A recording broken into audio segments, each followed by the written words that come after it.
Come on, I'm not mad at you. I'm glad you're here. But let me tell you why we're here. We're here to stir up in love and good works. We're here to stay focused and get real and have a reality check and make sure we're not subdued by religion and that we're not in a form of thing without becoming the thing.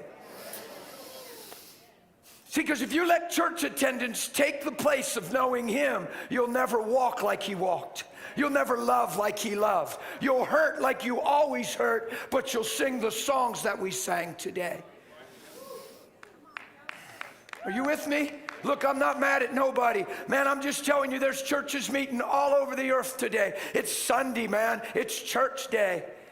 We don't go to church because it's Sunday and it's when we meet at City Center. We go to church because we're fine-tuning and sharpening and we're a part of something and our arms are locked and there's an army rising up and we don't compromise and there's a world out there that needs light, needs love, not frustration and complaining. That's why we're here. So if I'm too intense, you're in the wrong place, I guess. I'm not too intense. This thing cost him his life so that he could put his life in us so I could let my light so shine. The goal isn't to get in an atmosphere where I feel like he is. He's in me. He's in me. If the closest experience I have is worship service, I'm missing communion with God. If I love this church because the worship is amazing and I feel the Lord, you could have felt him when you woke up. Now, I appreciate the worship. I love corporate. But see, if we were all living this way, what do you think worship could look like? What do you think our corporate setting would be if we're just all walking in love, living by the Spirit, and then we synergistically come together and he's already amazing in our heart? And when we ain't doing the old traditional, I know you carried your stuff in here. I know life's been hard this week. I know people treated you wrong. We just need to peel that off right now. Why do you put it on? You should never have any of that on.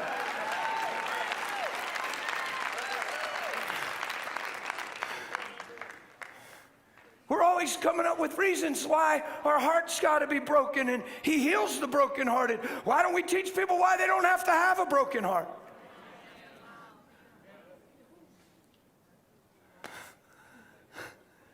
Here's why our hearts are broken.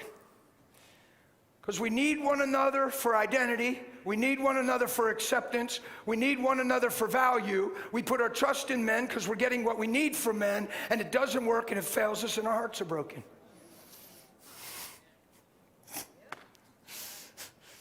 Psychology might tell you that's all the way it is. The gospel says that's never the way it is. You never put your trust in flesh. You don't need anybody to find out who you are. You can only find yourself through Jesus. You were made through Jesus. Nothing was ever made that wasn't made through him. You can't find the truth about you apart from him.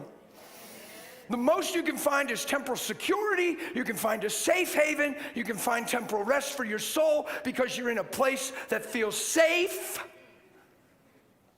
But you'll never be free because if that changes, you change.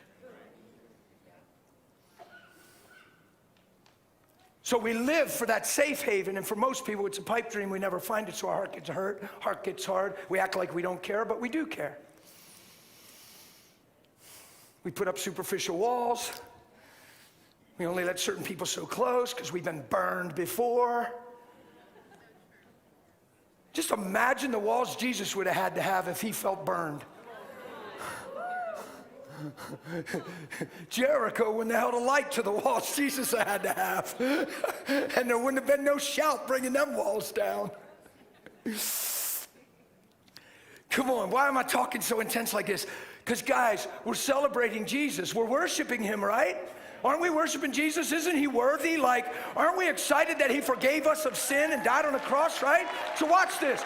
So if that's all true, and he's worthy of our praise and worthy of our worship, he's worthy of our lives. He's worthy of us worshiping him with our lives. He's worthy of our attitudes. He's worthy of our perspectives. He's worthy of our motives. He's worthy.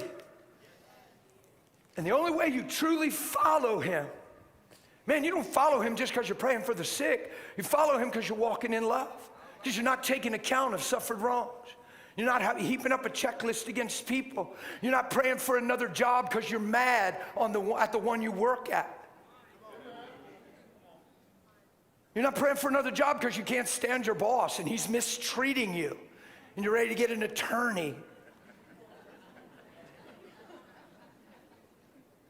Come on, I'm talking straight.